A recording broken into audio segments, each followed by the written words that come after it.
Bonsoir. Voilà, nous sommes là, c'est notre devoir. Aussi bien que le Seigneur nous prête toujours le souffle de vie, nous sommes là pour continuer son travail qu'il nous a donné. Nous avons choisi les réseaux sociaux pour répandre sa parole. Ici, nous faisons l'éthique biblique par rapport aux questions. Les gens qui posent des questions, les gens qui se questionnent, ils ne trouvent pas de réponses. Alors, nous sommes inspirés pour répondre à vos questions. Avant tout, nous pouvons invoquer son esprit. Lui qui dit là où 2 ou 3 s'est mis au milieu pour sa parole, il est au milieu de nous. Alors, nous allons lui rendre aussi l'honneur. Prions l'Éternel. Amen. Nous te bénissons, nous te glorifions, Père. Nous voulons que cette étude biblique, Père Seigneur, soit un succès pour la bonne nouvelle de ton évangile. Éternel Dieu, soutiens-nous, Père Seigneur, dans toutes choses, Père Seigneur, que tu peux encore nous inspirer, Éternel Dieu, pour encore répondre aux questionnaires, aussi pour trouver des sujets très importants pour répandre ta parole. Merci pour ta présence au milieu de nous.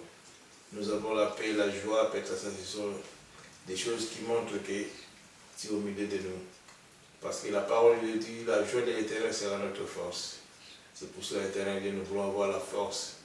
Tu nous as donné la puissance. Merci Dieu Tout-Puissant. Nous te sanctifions, Père Seigneur, d'avoir béni aussi, Père Seigneur, chaque famille représentée ici. C'est pour cela, Éternel Dieu, sois alpha et oméga pour cette étude biblique. Aujourd'hui encore, nous comptons sur toi et nous nous relevons la tête, Père Seigneur, pour crier fort, Christ en nous l'espérance de la gloire. Nous voulons marcher avec toi, nous voulons faire des choses avec toi. Merci Éternel Dieu de nous soutenir, parce que tu as dit, sans toi nous ne pouvons rien faire. Merci, si nous tenons toujours jusqu'à aujourd'hui, ça va faire presque 2 ans, même plus. Nous voulons te dire merci de nous avoir du courage pour faire ton œuvre. Gloire au Père, au Fils et au Saint-Esprit. Amen. Éternel, notre Dieu, notre Père, nous te remercions pour ces instants que tu nous permets encore de méditer sur ta parole, Seigneur. Où tu nous permets encore de propager cette parole, Seigneur. Et nous te demandons qu'elle ne retourne pas à toi, sans avoir fait ta volonté, sans avoir béni ceux qui entendront, et que toute la gloire t'en revienne. Gloire au Père, gloire au Fils et gloire au Saint-Esprit. Amen. Amen. Oui, Père éternel, sois loué, sois béni, sois glorifié, oh mon Dieu. Merci de nous assembler en ton nom pour cette étude biblique. Dispose notre cœur, Seigneur, afin que nous puissions être attentifs à ton enseignement, à ta parole qui est vraie. Et donne-nous, Seigneur, de le retenir, mais surtout, Seigneur, de le mettre en pratique, non pas comme nous le voulons, mais comme toi te le désires. Que ton Saint-Esprit agisse en nous, qu'il nous donne la révélation de tes paroles, car tes paroles sont vraies. Ta parole est une lampe sur notre chemin. Et merci, Seigneur, pour tout ce que tu feras. Parle, Seigneur, nous t'écoutons, et que toute ta gloire t'en revienne. Gloire au Père, au Fils et au Saint-Esprit. Amen. Amen. Amen.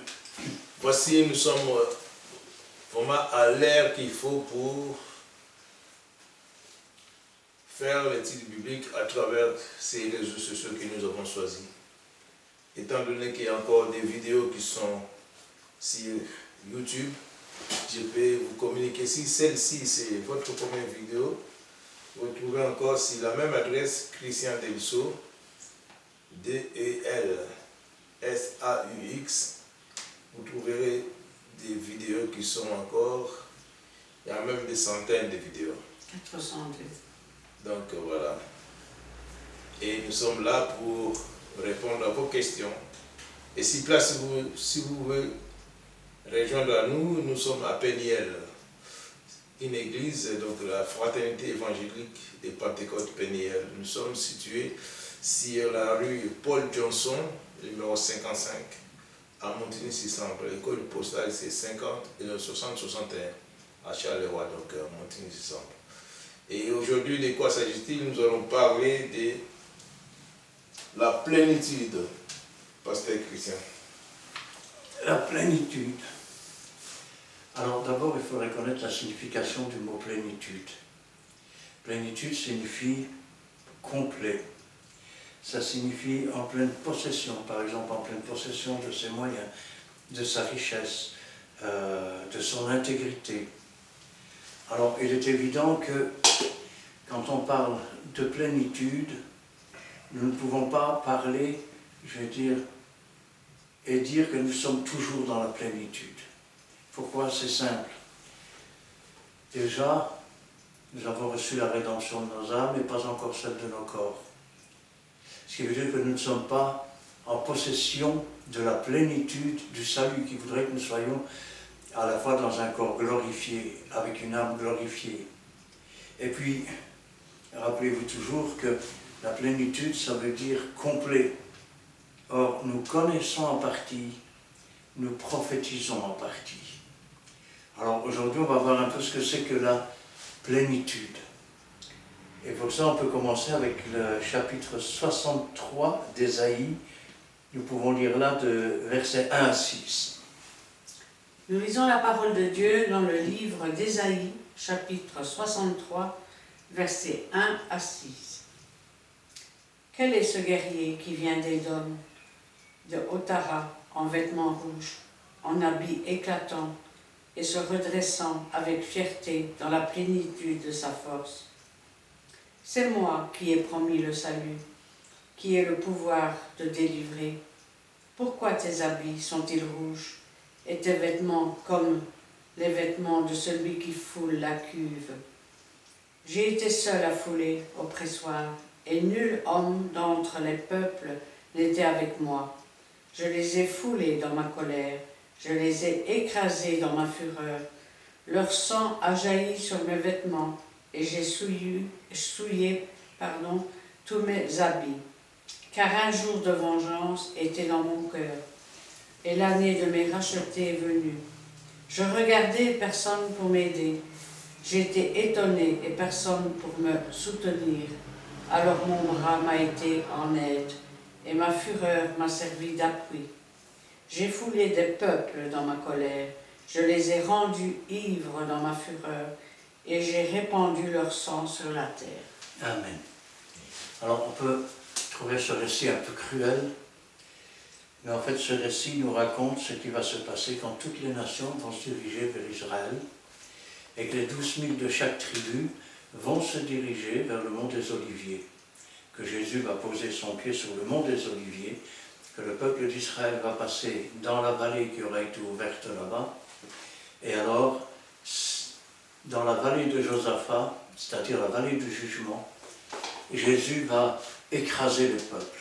Tous ceux qui vont partir là-bas vont mourir. Le livre de l'Apocalypse nous dit qu'il y aura du sang jusqu'aux morts des chevaux à 300 km à la ronde.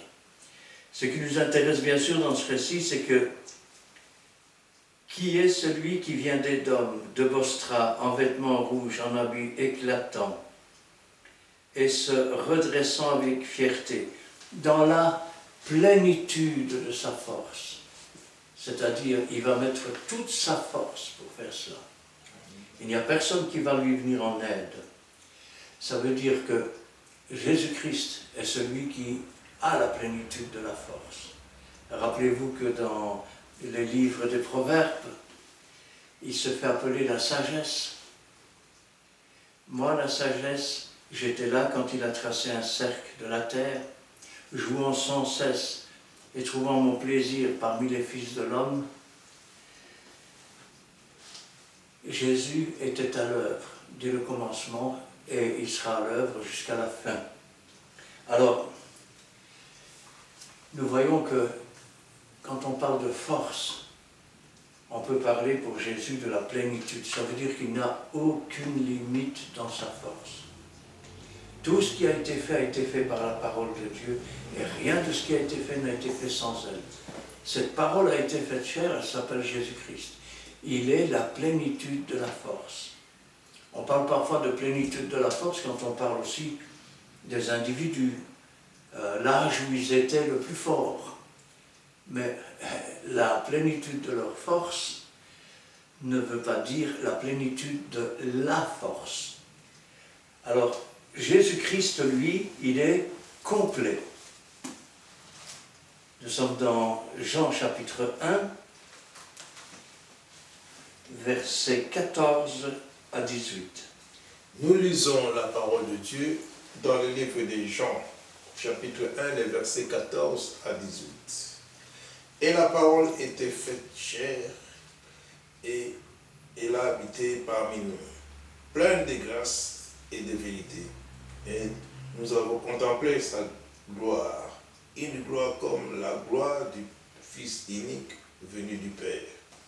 Jean lui a rendu témoignage, et c'est écrit, celui dont j'ai dit, celui qui vient après moi m'a précédé, car il a été avant moi. Et nous avons tous reçu sa plénitude et grâce pour grâce. Car la loi a été donnée par Moïse, la grâce et la vérité sont venues par Jésus-Christ. Personne n'a jamais vu Dieu, le Fils unique qui est dans le sein du Père, et c'est lui qui l'a fait connaître. Nous avons reçu de sa plénitude. De quoi parle-t-il? Nous avons reçu de sa plénitude, c'est-à-dire que il est et il a la plénitude et il en donne une partie à chacun de ses enfants. Ça veut dire qu'on ne peut pas parler ici d'un seul individu pour dire la plénitude. Parce qu'un seul individu, déjà, il connaît en partie, prophétise en partie, il n'a pas tous les dons. Il n'a pas tous les dons du Saint-Esprit. Et il n'a pas tous les ministères. Sinon, il n'y aurait plus de corps. Or, le corps, c'est des membres différents. Ce qui veut dire que chacun de nous, nous avons reçu de la plénitude de Jésus. Parce que par nous-mêmes, nous n'avons rien. Et nous ne saurions rien avoir. Mais quand Jésus distribue, nous recevons chacun. Alors, la plénitude donnée au corps de Christ. Et là, nous sommes dans Éphésiens, chapitre 1, versets 16 à 23.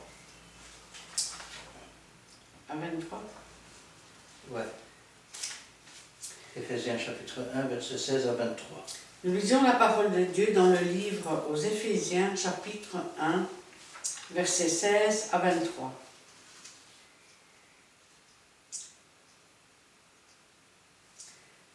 Je ne cesse de rendre grâce pour vous, faisant mention de vous dans mes prières, afin que le Dieu de notre Seigneur Jésus-Christ, le Père de gloire, vous donne un esprit de sagesse et de révélation dans sa connaissance, et qu'il illumine les yeux de votre cœur pour que vous sachiez quelle est l'espérance qui s'attache à son appel, quelle est la richesse de la gloire de son héritage qui réserve aux saints, et quelle est envers nous qui croyons l'infinie grandeur de sa puissance, se manifestant avec efficacité par la vertu de sa force.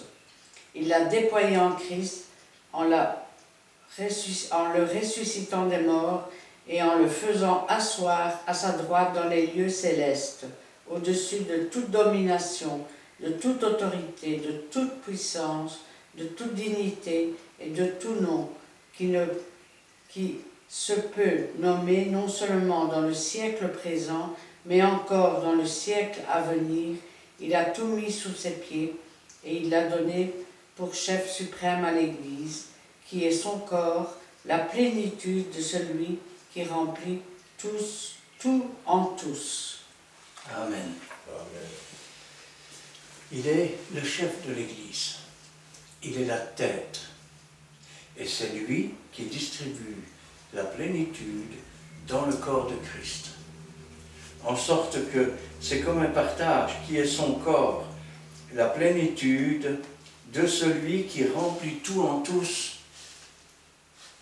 Quand on parle de la plénitude, si un seul homme pouvait dire j'ai toute la plénitude, c'est-à-dire tous les dons, tous les ministères, toutes les manifestations de Jésus-Christ dans un seul individu, alors on pourrait parler de la plénitude. Mais ici, nous savons que ces dons sont partagés, que ces ministères sont partagés, et que la plénitude que l'Église reçoit, c'est une plénitude qui vient de Jésus. Qu'est-ce que je suis en train de dire? Je suis en train de dire que, quels que soient les passages que vous regardez dans la Bible, au moment où l'Église était en difficulté, c'est toute l'Église qui priait. Ce n'était pas un ou deux, et chacun pour soi, c'était toute l'Église. Et quand ils recevaient de la plénitude du Seigneur, c'était tous ceux qui priaient qui recevaient, pas un ou deux. Ça veut dire aussi que Jésus partage ainsi. Quand je pense à cela, je me dis, Seigneur, cette plénitude, alors elle va où? Eh bien, elle est donnée à l'Église, pas à un chrétien. Elle est donnée à l'Église. Alors nous sommes dans Éphésiens, chapitre 3, versets 14 à 20. Nous lisons la parole de Dieu dans le livre d'Éphésiens, chapitre 3, les versets 14 à 21.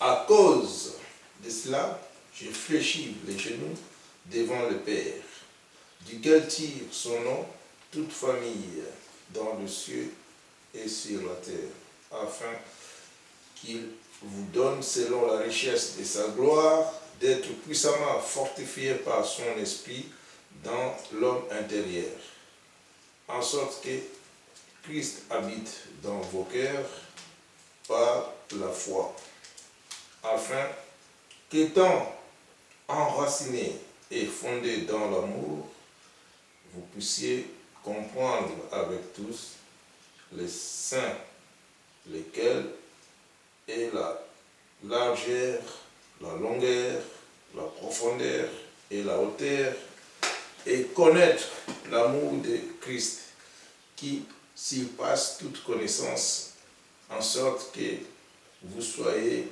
remplis jusqu'à toute la plénitude de Dieu. Or, à celui qui peut faire, par la puissance qui agit en nous, infiniment, au-delà de tout ce que nous demandons ou nous pensons, à lui soit la gloire dans l'Église, en Jésus et en Jésus-Christ, dans toutes les générations au siècle des siècles. Amen. En sorte que Christ habite dans vos cœurs par la foi, afin qu'étant enraciné et fondé dans l'amour, vous puissiez comprendre avec tous les saints. On ne parle pas d'un individu ici. Avec tous les saints, quelle est la largeur, la longueur, la profondeur et la hauteur, et connaître l'amour de Christ qui surpasse toute connaissance, en sorte que vous soyez remplis jusqu'à toute la plénitude de Dieu. On ne nous parle pas d'un individu ici. On nous parle d'une église qui doit être remplie. Combien de fois est-il marqué dans la Bible? Ils furent tous remplis du Saint-Esprit. Amen. On pourrait dire qu'à ce moment-là, la plénitude du Saint-Esprit a été donnée, mais pas à un individu. Elle a été donnée à l'Église. Elle a été donnée à son corps. Que vous soyez remplis jusqu'à toute la plénitude de Dieu. Être rempli de toute la plénitude de Dieu signifie avoir tous les dons, signifie avoir tous les ministères, signifie avoir, je vais dire, toute la connaissance de Dieu. Or, à l'un est donnée une parole de sagesse, à l'autre une parole de connaissance, ce qui veut dire qu'il n'y a pas de complet là-dedans, dans un individu. Pour retrouver la plénitude dont on parle, il faut que le corps de Christ soit uni. Il faut que tous soient dans un même esprit, dans une même pensée, dans une même parole, dans une même prière. Et là, le Seigneur remplit tout de son esprit. Et là, la plénitude se manifeste. Pourquoi? Parce que tous ensemble, nous formons le corps de Christ. Un membre n'est pas le corps. L'œil n'est pas le corps. Le pied n'est pas le corps. Le corps, c'est toute l'Église. Or, à celui qui peut faire par la puissance qui agit en nous, ce n'est pas notre puissance, c'est la puissance de Dieu, c'est la plénitude de Dieu qui habite en nous. Infiniment au-delà de tout ce que nous demandons ou pensons. Rappelez-vous ce que Jésus avait dit. Vous ferez, il n'a pas dit tu feras les choses que j'ai faites, il a dit vous ferez les choses que j'ai faites et vous en ferez de plus grandes. À lui soit la gloire dans l'Église et en Jésus-Christ dans toutes les générations au siècle des siècles. Amen. Amen. C'est à Jésus qu'appartient la plénitude. Amen.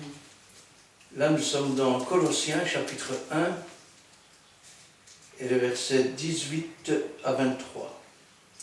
Nous lisons la parole de Dieu dans le livre aux Colossiens, chapitre 1, versets 18 à 23. Il est la tête du corps de l'Église. Il est le commencement, le premier-né d'entre les morts, afin d'être en tout le premier. Car Dieu a voulu que toute plénitude habitât en lui. Il a voulu, par lui, réconcilier tout avec lui-même, tant ce qui est sur la terre que ce qui est dans le ciel, en faisant la paix par lui, par le sang de sa croix. Et vous, qui étiez autrefois étrangers et ennemis par vos pensées et par vos mauvaises œuvres, il vous a maintenant réconciliés par sa mort dans le corps de sa chair, pour vous faire paraître devant lui saint, irrépréhensible et sans reproche, si du moins vous demeurez fondés et inébranlables dans la foi, sans vous détourner de l'espérance de l'Évangile que vous avez entendu, qui a été prêché à toute créature sous le ciel et dont moi, Paul, j'ai été fait ministre. Amen. Regardez un peu le verset 18 et 19. Il est la tête du corps de l'Église. Il est la tête. L'Église, c'est le corps. Chacun des chrétiens, c'est un membre. La plénitude n'existe que quand dans l'union du corps de Christ. Il y a cette première condition et la deuxième, parce que parfois on fait partie du corps de Christ. Le problème, c'est que Christ n'est pas la tête. Ça veut dire qu'on est devant une église qui est décapitée. Parce que Jésus dit une chose, mais dans l'église, on dit le contraire. Ça, c'est une église qui est décapitée. Elle n'aura jamais la plénitude, même en partage. Sauf si elle se repent et qu'elle change. Quand Jésus-Christ est vraiment la tête de l'église, c'est en lui, en la tête, que réside toute la plénitude. Et c'est cette plénitude qui est distribuée et qui est partagée avec chacun des membres. Il faut pour ça que le corps soit soudé.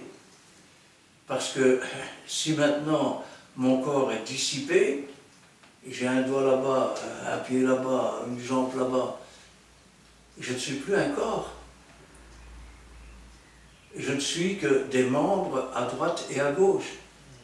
Comment ma tête peut-elle donner, je vais dire, une instruction à un membre qui est amputé? Ça ne marche pas.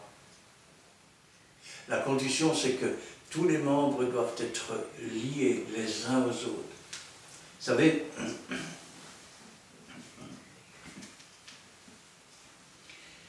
Nous sommes des pierres vivantes. La fondation, c'est Jésus-Christ.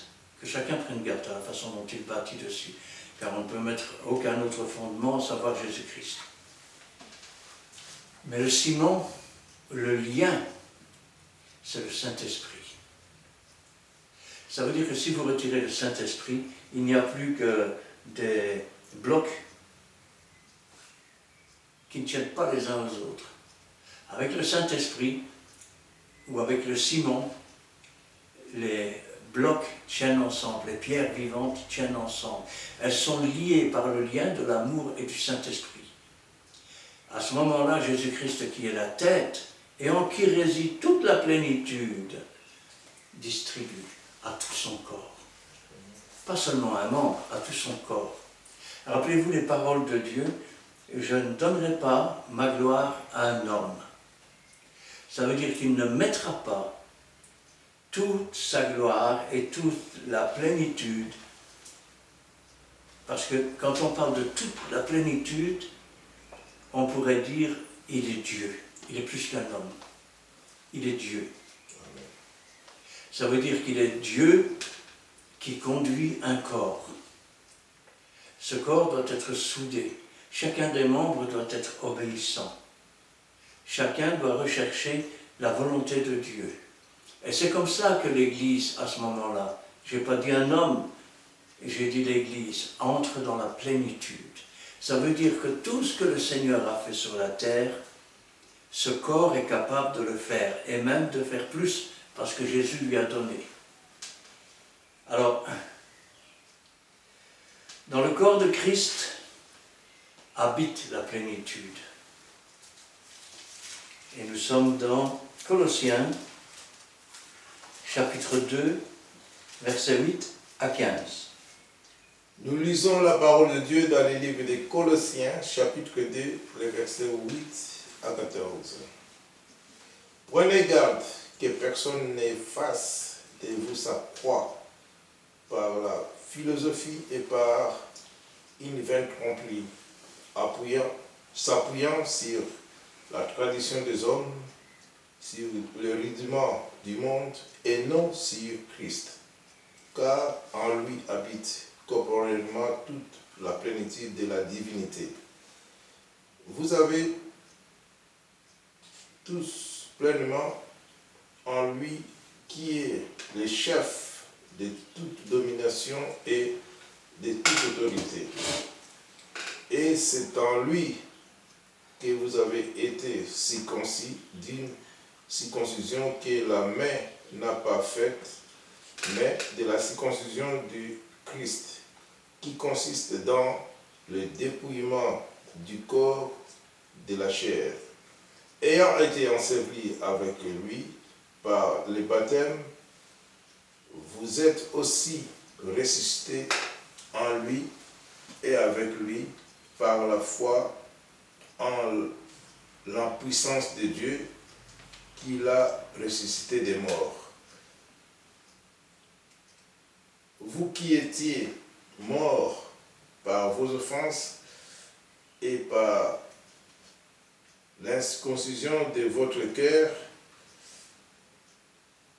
il vous a rendu à la vie avec lui en vous faisant grâce pour toutes nos offenses. Il a effacé l'acte dont l'ordonnance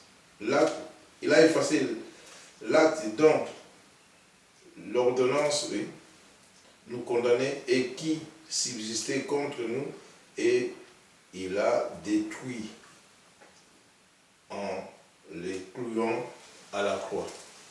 Amen. Prenez garde que personne ne fasse de vous sa proie par la philosophie et par de vaines tromperies, s'appuyant sur la tradition des hommes, sur les rudiments du monde, et non sur Christ. Car en lui habite corporellement toute la plénitude de la divinité. Vous remarquez ce qui nous est dit. Jésus est la tête, en lui habite toute la plénitude. Mais la plénitude habite corporellement en Jésus-Christ. Or, nous sommes le corps de Christ. Ce qui veut dire que cette plénitude habite dans ce corps. Pas dans un membre, mais dans le corps. Afin que ce corps soit ordonné, car Dieu est un Dieu d'ordre et pas de désordre. Amen. Vous avez tout pleinement en lui. Ça veut dire quoi? Ça veut dire que rassemblé, quand le corps de Christ est rassemblé, nous ne sommes plus que des membres simplement de Christ, nous sommes un corps. Un corps qui fonctionne avec une tête, dans laquelle réside la plénitude. Et cette plénitude est distribuée dans tout le corps, afin que chaque membre sache ce qu'il doit faire, comment il doit faire. Est-ce que tout le corps est une oreille ou un œil ou un pied? Non. Le corps, c'est un corps. Amen. Or, aucun homme ne peut dire « je suis le corps de Christ ». Il n'est qu'un membre. C'est quand les membres sont rassemblés que le corps est formé. Et c'est alors que la tête et le corps sont présents et que Christ distribue la plénitude. Vous allez me dire, je ne comprends pas. Acte 2, ils étaient tous ensemble dans le même lieu. Ils furent tous remplis du Saint-Esprit. Nous pouvons dire qu'ils ont reçu la plénitude du Saint-Esprit puisqu'ils étaient remplis plein. Mais voilà, ça ne demeure pas. Acte 4. Ils ont des problèmes, on leur empêche de prêcher Jésus. Ils se mettent à prier, la terre tremble et ils furent eux qui avaient été baptisés du Saint-Esprit. En acte 2. Acte 4, ils furent tous remplis du Saint-Esprit. À nouveau, la plénitude. Ce qui veut dire que c'est une expérience qui doit être renouvelée régulièrement. Vous savez, c'est un peu comme les batteries d'une voiture. Vous utilisez le courant, c'est bien, mais il doit être rempli. Et qui va le remplir? Le chargeur ou l'alternateur? C'est sa fonction. De même, qui va à nouveau remplir l'Église quand elle est vidée, quand elle est fatiguée? C'est la tête de l'Église, c'est Jésus. Par sa puissance, cette même puissance qui a ressuscité Jésus-Christ d'entre les morts et dans laquelle nous devons avoir la foi, car rappelez-vous, et si l'esprit de celui qui a ressuscité Jésus-Christ d'entre les morts habite en vous, celui qui a ressuscité Christ d'entre les morts par son esprit rendra la vie à vos corps mortels par ce même esprit. Ça veut dire que si cet esprit n'est pas en vous, il n'y aura pas de résurrection. Si l'esprit n'est pas en vous, parce que vous résistez, parce que vous désobéissez, parce que vous péchez, vous êtes un électron libre. Vous êtes comme une jambe qui traîne là à terre, mais avec laquelle on ne sait rien faire. C'est un peu comme le cep et le sarment. C'est du cep que sort la sève pour les sarments. Si le sarment n'est pas attaché au cep, il sèche et il meurt. Il est bon d'être jeté dans le feu. Le corps de Christ, c'est ça, c'est une entité. Elle est constituée d'une tête qui est le Christ, des rachetés de Jésus-Christ, qui remplit son Église du Saint-Esprit, car c'est lui qui baptise du Saint-Esprit. C'est le Saint-Esprit qui donne les dons, et c'est Jésus qui donne les ministères. Et il donne ainsi la plénitude au corps de Christ, c'est-à-dire à son Église, dans le partage. Alors, la plénitude de la foi. Et là, nous sommes dans Hébreux, chapitre 10, le verset 19 à 25. Nous lisons la parole de Dieu dans le livre aux Hébreux, chapitre 10, versets 19 à 25.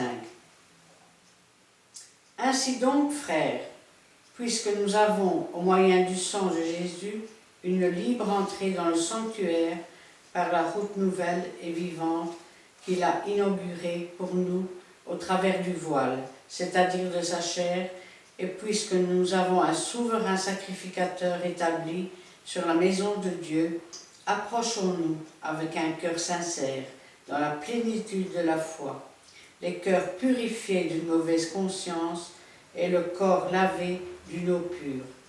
Retenons fermement la profession de notre espérance par celui qui a fait la promesse et fidèle. Veillons les uns sur les autres pour nous exciter à la charité et aux bonnes œuvres. N'abandonnons pas notre assemblée comme c'est la coutume de quelques-uns, mais exhortons-nous réciproquement, et cela d'autant plus que vous voyez s'approcher le jour. Amen. Ainsi, frères, puisque nous avons au moyen du sang de Jésus-Christ une libre entrée dans le sanctuaire, par la route nouvelle et vivante qu'il a inaugurée pour nous au travers du voile, c'est-à-dire de sa chair. Autrefois, il fallait passer par le souverain sacrificateur. Il rentrait une fois par an derrière le voile et personne d'autre ne pouvait. Quand Jésus est mort, le voile s'est déchiré d'en haut jusqu'en bas, montrant ainsi que c'est du ciel vers la terre, ouvrant ainsi l'espace du lieu très saint, ouvrant ainsi une voie nouvelle au travers du voile de sa chair et nous permettant ainsi de nous asseoir dans les lieux célestes avec Jésus-Christ. Vous savez, c'est un peu comme l'histoire de Jacob. Jacob va près de son père est aveugle. Et pour recevoir la bénédiction, eh bien, il a mis des poils sur ses mains, il a mis les vêtements de son frère, l'odeur de son frère. Son père dira, c'est bizarre, c'est la bonne odeur de mon fils, mais c'est la voix de Jacob. Eh bien, c'est la même chose. C'est au travers et sous le sang de Christ que nous pouvons ainsi faire entrer nos prières dans le ciel. Dieu n'est pas aveugle, mais il dit, tiens, voilà la voix de Christian. Et puis, il respire, ah, mais c'est la bonne odeur de mon fils, alors je peux écouter. Et je peux bénir. Par la route nouvelle et vivante qu'il a inaugurée pour nous au travers du voile, c'est-à-dire de sa chair. Et puisque nous avons un souverain sacrificateur établi sur la maison de Dieu, approchons-nous avec un cœur sincère, dans la plénitude de la foi. Qu'est-ce que c'est que la plénitude de la foi? Il y a des gens qui diront, ouais, c'est vrai, moi je crois qu'il y a un Dieu là quelque part. Ça, c'est pas la foi. La foi, ce n'est pas de croire. La foi, c'est de faire des expériences et de savoir. Le livre aux Hébreux nous dira que c'est une ferme assurance des choses qu'on espère, une démonstration de celles qu'on ne voit pas. Et quand je pense à ça, je dis, approchons-nous avec un cœur sincère, dans la plénitude de la foi, c'est-à-dire dans une foi complète, sans aucun doute, sans aucun recul. Les cœurs purifiés d'une mauvaise conscience, le corps lavé d'une eau pure. Retenons fermement la profession de notre espérance, car celui qui a fait la promesse est fidèle. Un jour, il reviendra pour régner sur la terre. Et sur sa cuisse sera écrit « fidèle et véritable ». Veillons les uns sur les autres pour nous exciter à la charité, c'est-à-dire à l'amour et aux bonnes œuvres. La Bible dit « aimons-nous les uns les autres ». Comment peux-tu dire que tu aimes Dieu que tu ne vois pas quand tu n'es pas capable d'aimer ton frère que tu vois? Or, quand j'aurai tous les dons, quand j'aurai, je vais dire, tous les ministères que je veux, si je n'ai pas l'amour, je ne suis rien. Parce que Dieu est amour, Jésus-Christ est la manifestation de son amour. Amen. Et le Saint-Esprit, c'est l'amour de Dieu répandu dans nos cœurs. Alors, pour nous exciter à la charité aux bonnes œuvres, n'abandonnons pas notre assemblée comme c'est la coutume de quelques-uns. Ça a été écrit il y a plus de 2000 ans, et aujourd'hui encore, pour un oui, pour un non, on abandonne son assemblée. Vous savez, c'est un peu comme quelqu'un qui va travailler et quand le patron lui dit « Mais qu'est-ce qui se passe là? Où est ton bras? Je l'ai oublié à la maison. » La fois suivante, il te manque un pied là. Où il est? Il est à la maison. Le corps, ce n'est pas un infirme. Le corps de Christ, c'est ce qu'il y a de plus puissant sur cette terre, après Dieu, après Jésus, après le Saint-Esprit. Parce que dans le corps est manifestée la puissance de Jésus-Christ, la puissance du Saint-Esprit et la volonté de Dieu. Ça, c'est la plénitude. Alors, cette plénitude, elle est partagée. Quand nous ne prenons pas conscience de ces choses et que nous pensons, parce qu'on s'est réjoui, je vais dire, pendant la réunion, combien de fois j'ai entendu, on sentait la présence du Seigneur. Arrêtez, Jésus a dit, je suis avec vous tous les jours. Ce n'est pas la présence du Seigneur que vous avez senti, c'est la présence du Saint-Esprit. Eh oui, parce que Jésus, là où 2 ou 3 sont assemblés au milieu d'eux, il est là. Amen. Il est là. Il a dit, je suis tous les jours avec vous jusqu'à la fin du monde. Quand vous ressentez cette chose, c'est le Saint-Esprit qui essaye de vous toucher. C'est Jésus-Christ qui essaye de manifester une partie de sa plénitude pour vous. Alors, nous sommes dans 1 Corinthiens, chapitre 11, versets 26 à 29. Nous lisons la parole de Dieu dans le livre de 1 Corinthiens, chapitre 11, les versets 26 à 29.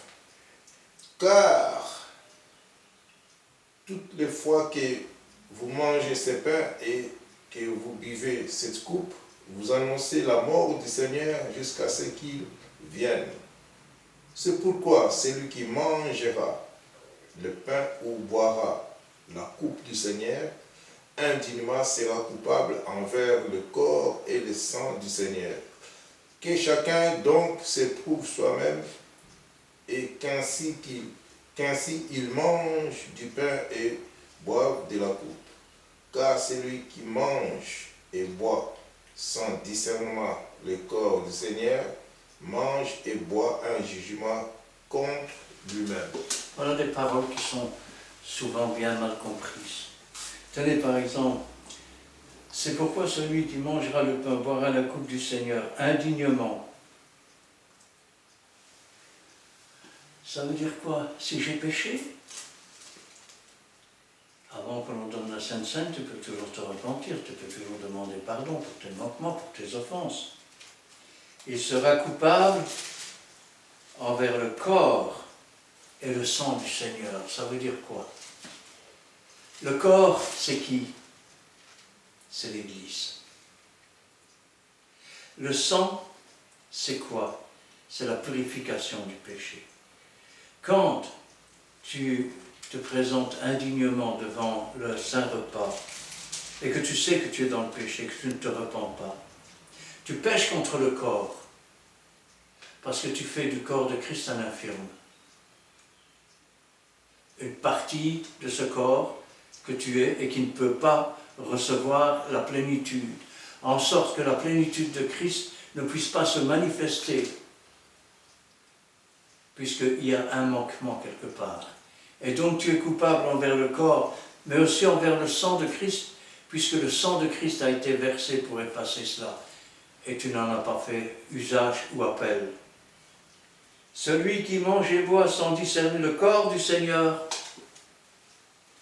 celui qui mange et boit et qui est un électron libre, on va dire, ou qui est chacun pour soi et Dieu pour tous, il ne peut pas être attaché. Parce qu'il n'y a pas le discernement. Le discernement du corps, c'est quoi? Vous savez, chaque fois qu'on donne la Sainte Seine, dans mes prières, je dis toujours, souffle ton bon esprit de discernement sur ton peuple. pour que le peuple puisse discerner. Mais discerner quoi? Que mon frère, qui va prendre le repas avec moi, c'était aussi un pécheur. Et Dieu l'a tant aimé que si avec lui sur la terre à sauver, il serait venu mourir pour lui. Et puis, peut-être ma sœur là à côté, c'est la même chose. Et ce qui fait que nous sommes liés, c'est que nous sommes devenus des enfants de Dieu. Les enfants de Dieu, c'est une famille. Nous sommes la famille de Dieu. Nous sommes les frères et sœurs de Jésus-Christ. Et donc, dans une famille, il y a les liens du sang. De même, nous sommes liés par le sang de Jésus-Christ qui nous a rachetés, qui nous a délivrés. Et nous sommes liés par l'action du Saint-Esprit qui agit non pas dans une personne toute seule, mais dans le corps de Christ. En sorte que celui qui mange et boit sans discerner le corps du Seigneur, qui est retirez-vous de là que c'est moi que voilà, eh bien celui-là il mange un jugement contre lui-même. Et vous savez c'est quoi le jugement? C'est que la lumière étant venue dans le monde, ils ont préféré les ténèbres, parce que leurs œuvres étaient mauvaises. Nous pouvons continuer. Nous allons voir le partage de la plénitude dans le corps. Dans 1 Corinthiens chapitre 12, à partir du verset 4, jusqu'au verset 31. Je peux peut-être le lire, non? Oui, c'est bien. Il y a diversité de dons, mais le même esprit. Ça veut dire que tout don parfait vient de Dieu et du Saint-Esprit. Il y a diversité de dons, ce qui veut dire que Dieu ne donne pas le même don à tout le monde. Il y en a de plusieurs sortes. Et quelle que soit la sorte de don que Dieu donne, c'est toujours le Saint-Esprit qui les donne. Alors, il y a diversité de dons, mais le même esprit. Diversité de ministères, mais le même Seigneur. Ça veut dire qu'il y a plusieurs sortes de ministères, Amen. mais qu'il y a un seul Seigneur, car c'est Jésus qui donne le ministère. Le Saint-Esprit donne les dons, Jésus donne les ministères. Mais il ne donne pas tous les ministères à un homme, il donne un ministère à chaque. Parfois il y en a deux. Par exemple, le pasteur, il peut devenir docteur de la loi. Et puis, le ministère peut changer aussi. On peut avoir été pasteur et devenir prophète. Ou on peut avoir été prophète et devenir pasteur. C'est Jésus qui donne, ce n'est pas nous qui décidons. Il dispose chacun dans le corps comme il l'a voulu. Alors, diversité d'opérations, mais le même Dieu qui opère tout en tous. Ça veut dire qu'il n'y a pas qu'une seule opération. Il n'y a pas qu'une seule manière, il n'y a pas qu'un seul don, il n'y a pas qu'un seul ministère. C'est Dieu qui opère tout. Et en tous. Or, à chacun, la manifestation de l'Esprit est donnée pour l'unité commune. Parce qu'un corps qui est divisé contre lui-même, ou une maison qui est divisée contre elle-même, elle ne peut pas subsister. Rappelez-vous toujours que l'Église, c'est l'épouse de Christ. Une femme sage bâtit sa maison, l'insensé la renverse de sa main. Or, à chacun, la manifestation de l'Esprit est donnée pour l'unité commune. En effet, à l'un est donné par l'Esprit une parole de sagesse. Il n'a pas dit à tous, hein. À un autre, une parole de connaissance, selon le même Esprit. À un autre, la foi par le même Esprit. À un autre, le don de guérison par le même Esprit. À un seul. À un autre, le don d'opérer des miracles. À un autre, la prophétie. À un autre, le discernement des esprits. À un autre, la diversité des langues. À un autre, l'interprétation des langues. Un seul et même esprit opère toutes ces choses, les distribuant à chacun en particulier, comme il le veut. Parce que quand il distribue les dons du Saint-Esprit dans le corps de Christ, c'est pour que le corps de Christ soit, je vais dire, complet, pour que la plénitude de la manifestation des dons soit présente dans l'Église. Pas dans un seul individu, mais dans un corps. Dans un corps qui est uni par les liens de l'amour. Car comme le corps est un et a plusieurs membres, et comme tous les membres du corps, malgré leur nombre, ne forment qu'un seul corps, ainsi en est-il de Christ. Ainsi en est-il de Christ. Jésus est la tête, nous sommes le corps. Il y a plusieurs membres, mais nous formons un corps. Nous avons tous en effet été baptisés dans un seul esprit pour former un seul corps, soit juif, soit grec, soit esclave, soit libre. Et nous avons tous été abreuvés d'un seul esprit. D'un seul esprit. Ainsi le corps n'est pas un seul membre, mais il est formé de plusieurs membres. Si le pied disait « parce que je ne suis pas une main, je ne suis pas du corps », ne serait-elle pas du corps pour cela? Et si l'oreille disait « parce que je ne suis pas un œil, je ne suis pas du corps », ne serait-il pas du corps pour cela? Et si tout le corps était un œil, où serait l'ouïe? S'il était tout ouïe, où serait l'odorat? Maintenant, écoutez bien, Dieu a placé chacun des membres dans le corps comme il l'a voulu. Si tous étaient un seul membre, où serait le corps? Maintenant donc, il y a plusieurs membres et un seul corps. L'œil ne peut pas dire à la main « je n'ai pas besoin de toi », ni la tête dire aux pieds « je n'ai pas besoin de vous », mais bien plutôt les membres du corps qui paraissent être les plus faibles sont nécessaires. Et ceux que nous estimons être les moins honorables du corps, nous les entourons d'un plus grand honneur. Ainsi, nos membres les moins honnêtes reçoivent le plus d'honneur, tandis que ceux qui sont honnêtes n'en ont pas besoin. Dieu a disposé le corps. C'est Dieu qui dispose le corps. Dieu a disposé le corps de manière à donner plus d'honneur à ce qui en manquait, afin qu'il n'y ait pas de division dans le corps, mais que les membres aient également soin les uns des autres, avoir soin les uns des autres. Et si un membre souffre, tous les membres souffrent avec lui. Et si un membre est honoré, tous les membres se réjouissent. Tu entends? Ton frère a été honoré. Sois pas jaloux, réjouis-toi. Amen. C'est le corps de Christ qui a été honoré. Tu en fais partie. C'est ton honneur aussi. Le tout, c'est de rester soudé. Vous êtes le corps de Christ et vous êtes ses membres, chacun pour sa part. Dieu a établi dans l'Église, premièrement, des apôtres. Tout le monde n'est pas apôtre. Secondement, des prophètes. Troisièmement, des docteurs. Ensuite, ceux qui ont le don des miracles. Puis ceux qui ont les dons de guérir, de secourir, de gouverner, de parler diverses langues. Tous sont-ils apôtres? Bien obligé de dire non. Hein. Tous sont-ils prophètes? Je suis bien obligé de dire non. Hein. Tous sont-ils docteurs de la loi? Je suis bien obligé de dire non. Tous ont-ils le don des miracles? Ben non. Tous ont-ils le don de guérison? Ben non. Tous parlent-ils en langue? Ne vous en déplaise? Ben non. Tous interprètent-ils? Ben non.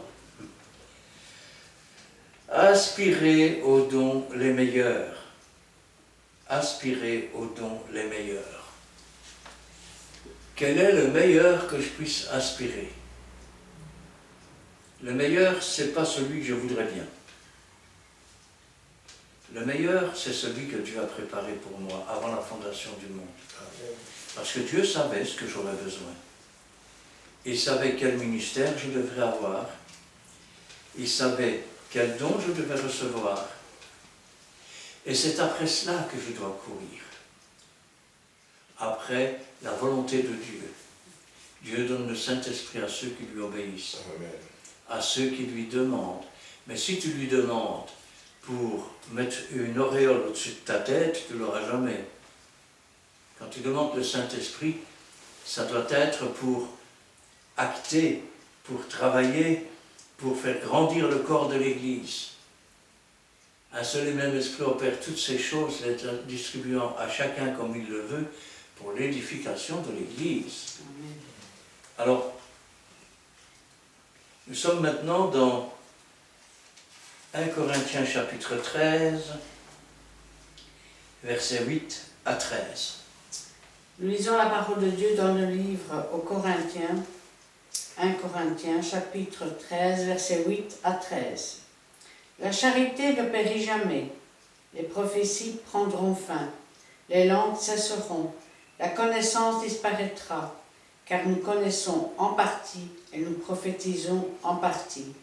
Mais quand ce qui est parfait sera venu, ce qui est partiel disparaîtra. Lorsque j'étais enfant, je parlais comme une enfant, je pensais comme un enfant, je raisonnais comme un enfant. Lorsque je suis devenu homme, j'ai fait disparaître ce qui était de l'enfant. Aujourd'hui, nous voyons au moyen d'un miroir, d'une manière obscure, mais alors nous verrons face à face. Aujourd'hui, je connais en partie, mais alors je connaîtrai comme j'ai été connu. Maintenant donc, ces trois choses demeurent, la foi, l'espérance, la charité, mais la plus grande de ces choses, c'est la charité. Amen. Remplacez le mot charité, parce qu'aujourd'hui, quand on parle de charité, c'est la charité, s'il vous plaît. Mais c'est pas ça. La charité, c'est l'amour. Amen. Alors, l'amour ne périt jamais. Dieu n'est-il pas éternel? Et pourtant, Dieu est amour. Jésus-Christ est éternel. Il est la manifestation de l'amour de Dieu. Et le Saint-Esprit, c'est l'amour de Dieu répandu dans nos cœurs, ils sont éternels. Si nous ne marchons pas dans l'amour, nous perdons notre éternité. Et nous sortons de l'éternité. La charité ne périt jamais. Les prophéties prendront fin. Ben oui, parce qu'une fois qu'elles seront toutes accomplies, il n'y a plus de prophéties à avoir. Alors, les langues cesseront. C'est normal, parce que quand on sera dans le ciel, il n'y aura même pas besoin d'ouvrir la bouche. Il suffira d'avoir une pensée, et elle sera connue, et nous les connaîtrons. La connaissance disparaîtra. Vous savez, quand j'ai commencé à aller à l'école, quand je suis sorti avec mon diplôme d'école primaire, je croyais que j'avais beaucoup de connaissances. Quand j'ai eu mon diplôme de mécanicien, je me suis dit, oh là, t'en connais des choses, mon gars. Puis quand j'ai fait l'électricien, oh, t'en connais des choses maintenant. Quand j'ai fait le grutier à tour, monteur, démontage, électricité, ah, t'en connais des choses. Quand j'ai fait le conducteur de chantier, j'ai dit, ah, t'en connais des choses maintenant. Quand j'ai fait le technicien en travaux publics, j'ai dit, ah, t'en connais des choses maintenant. Quand j'ai fait le technicien en informatique, en utilisation de l'informatique. Et pour finir, vous savez ce que j'ai réalisé? J'ai réalisé qu'il y a tellement de choses que finalement, dans son coin, on croit connaître beaucoup de choses, mais on ne connaît qu'une infime partie des choses. Toute petite comme ça. Parce que je ne connais personne sur Terre qui soit capable de s'y connaître et d'être un spécialiste dans tous les domaines. Ça n'existe pas. C'est trop vaste. C'est trop gigantesque. Eh bien là, c'est le même. Nous croyons connaître, mais en réalité, nous ne connaissons qu'en partie. La connaissance disparaîtra. Pourquoi elle disparaîtra? Parce que si nous connaissons en partie, donc nous apprenons tous les jours. Un disciple, c'est ça, c'est un étudiant. Nous étudions, nous apprenons. Mais quand nous serons là-haut, nous connaîtrons vraiment de A à Z. Nous connaîtrons même comme nous avons été connus. Amen. Dans toute la profondeur, dans toute la largeur, dans toute la hauteur, dans toute la longueur. Et là, la connaissance disparaîtra. Il n'y aura plus rien à connaître, puisque nous aurons acquis cette connaissance.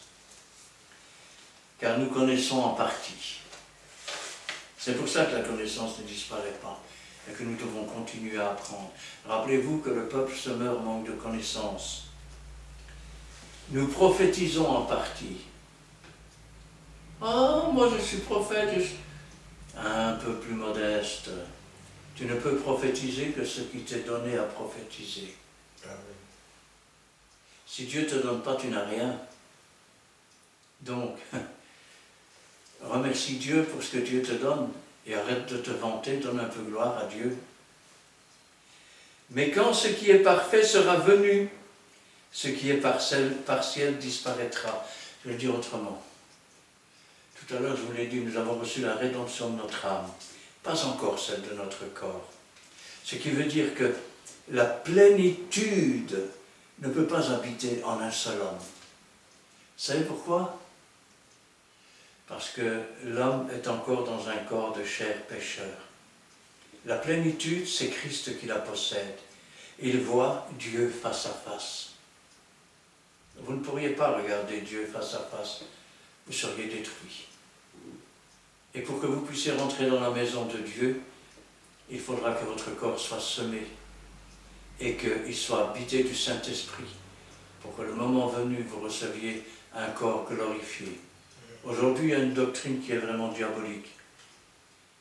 On vous dit, nous péchons tous d'une façon ou d'une autre. Alors, vous voyez bien, on est des pécheurs et c'est tout, c'est bien ça le problème. C'est bien ça le problème. Parce que les seuls péchés que tu devrais commettre, c'est ceux que tu ne connais pas et que Dieu te révélera au fur et à mesure pour ton marcher dans la sanctification. Il est écrit dans la Bible, celui qui marche selon l'Esprit ne pêche pas. Amen. Ne pêche pas. Et toi tu dis, nous péchons tous. Nous sommes le corps de Christ. Est-ce que Jésus avait un seul péché? S'il avait eu un seul péché, nous serions tous morts. Mais il était pur, parfait, sans tache. Et Dieu demande une église qui est sainte, parce qu'il est saint. Ce qui est partiel disparaîtra. Au moment de la résurrection de nos corps, à ce moment-là, nous pourrons être dans la plénitude. Comme Jésus.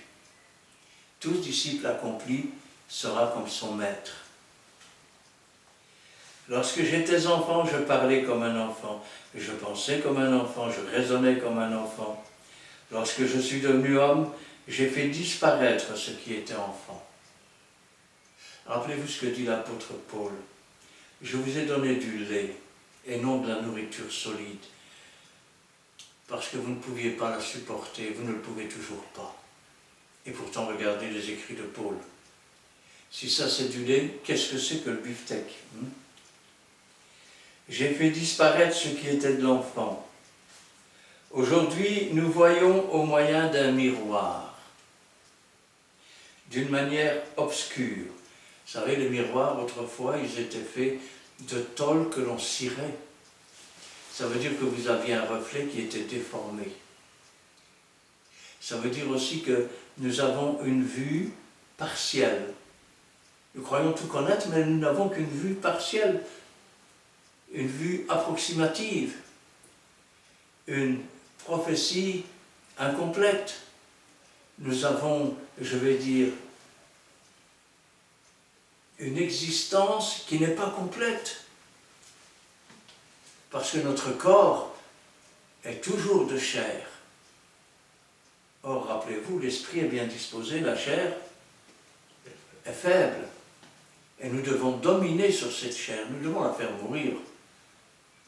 Nous devons être attachés au corps de Christ, afin qu'il nous voie saints, afin que la plénitude de Jésus-Christ se répande dans tout le corps, et que chacun prenne la part qui lui est réservée.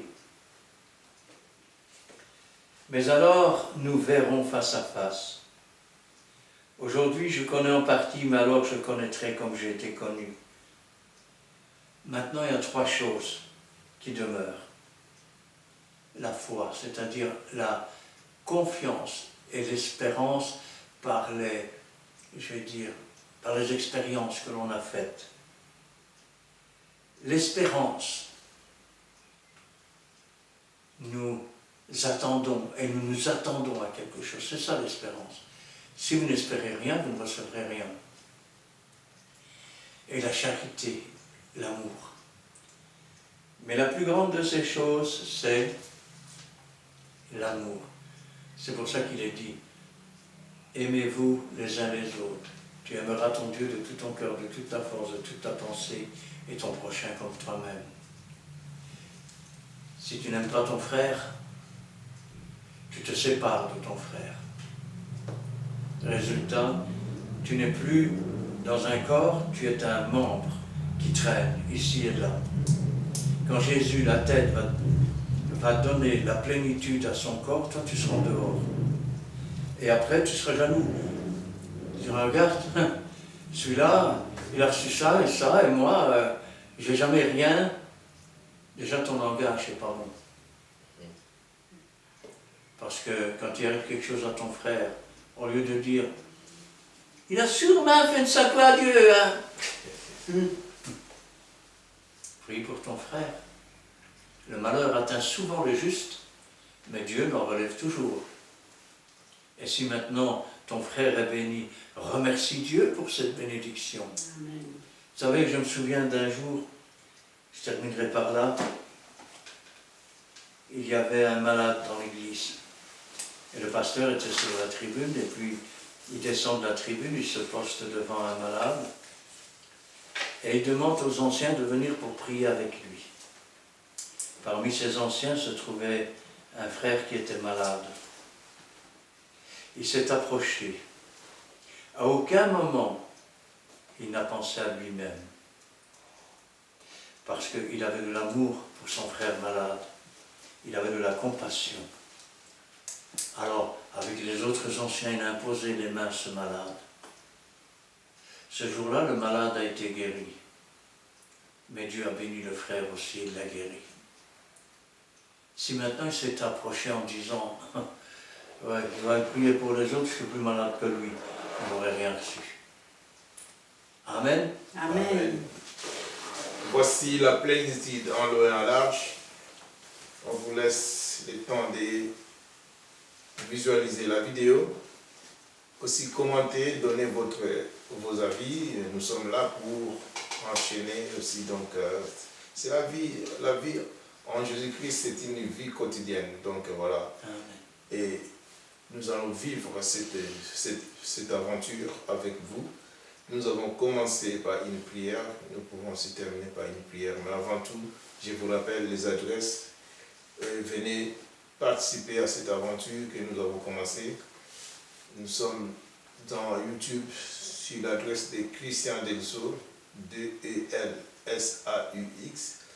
Et si place, venez à l'église, la Fraternité évangélique des Pentecôtes Peniel.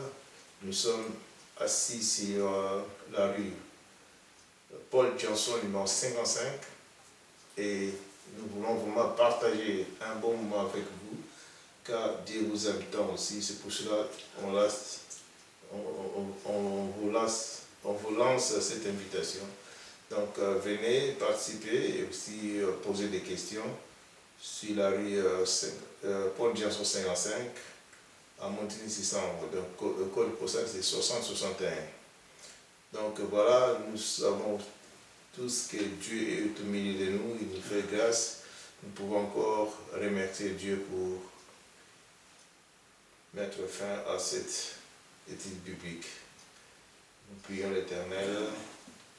Nous te remercions, nous te disons merci Seigneur de ces moments que tu nous as accordés, Père Seigneur, pour répandre ta parole à travers les réseaux sociaux. Bénis toute personne qui visualise cette vidéo. Bénis aussi, Père Seigneur, celui qui va nous poser des questions afin que la plénitude soit exactement, Père Seigneur, comme toi tu veux. Parce que toi tu fais des choses comme tu veux. Et tu distribues chaque don, éternel Dieu, à toute personne comme tu veux. Comme tu as voulu, éternel Dieu, que nous soyons avec toi. C'est pour ça, Père, Nous voulons te laisser notre chemin de retour dans le creux de ta main, soit le protecteur, soit conducteur, conduis-nous vers le bon port. C'est pour cela que nous témoignons ta bonté, ta fidélité dans les prochains jours. Merci Dieu Tout-Puissant, bénis aussi Père Saint des vidéos qui vont rentrer dans des maisons de tout et chacun ici présent. Père, et aussi Père, dans des maisons de tous croyants, toute personne qui sera assoiffée pour regarder cette vidéo et partager pour l'avancement de ton œuvre. Nous te bénissons, nous te sanctifions Père de tous nos cœurs. C'est pour cela que nous voulons te lever cette prière dans le nom précieux de notre Seigneur Jésus-Christ. Amen. Amen. Éternel notre Dieu, notre Père, nous te louons, nous te rendons grâce dans le beau et puissant nom de Jésus-Christ, notre Sauveur. Béni sois-tu et gloire à toi. Ta parole, c'est la vérité, ta parole, c'est la vie. Ta parole est une lampe à nos pieds, une lumière sur notre sentier. Béni sois-tu et gloire à toi, Seigneur. Aide-nous simplement à marcher dans l'empreinte de tes pas, à te suivre chaque jour, Seigneur, afin d'être dans le corps de ton Église, afin que la plénitude que tu déverses soit en chacun de nous, et qu'ainsi toute la gloire t'en revienne. Gloire au Père, gloire au Fils et gloire au Saint-Esprit. Amen. Amen. Merci Seigneur pour ce moment béni passé en ta présence, pour cette étude biblique que nous avons entendue sur la plénitude. Nous avons reçu la révélation de tes paroles par ton Saint-Esprit, qui nous a conduits dans toute la vérité. Que ton Saint-Esprit brûle en nous tous les interdits cachés, afin d'être vrai et agréable devant toi. Qu'il donne à chacun le discernement, ainsi que les meilleurs dons qu'il a préparés pour chacun de nous. Car nous voulons grandir en toi, pour toi et par toi, en faisant ta volonté et non la nôtre, en te restant fidèle et en mettant en pratique ta parole qui est vraie. Car nous voulons recevoir entièrement cette plénitude que tu as préparée pour chacun de nous. Merci, ô Dieu Tout-Puissant. Merci, Jésus-Christ. Merci, Saint-Esprit. Bénis aussi tout un chacun qui, encore aujourd'hui, vont regarder cette étude biblique à travers ces vidéos que nous propageons dans le monde entier. Si vous avez été touché par cette étude, manifestez-vous. N'oubliez pas de mettre un commentaire, une question, de liker, de partager en grand nombre. Non pas pour notre gloire, mais pour la gloire de notre Seigneur Jésus-Christ. Amen. Soyez tous bénis dans le nom puissant de Jésus-Christ. Amen. Amen. Amen. Donc voilà, on vous laisse le temps de visualiser cette vidéo. Vous serez grandement bénis. Posez des questions, n'hésitez pas. Nous sommes les membres du corps de Christ parce que aussi bien longtemps que vous allez visualiser, vous allez comprendre qu'une fois que vous posez des questions, vous formez le même corps que nous.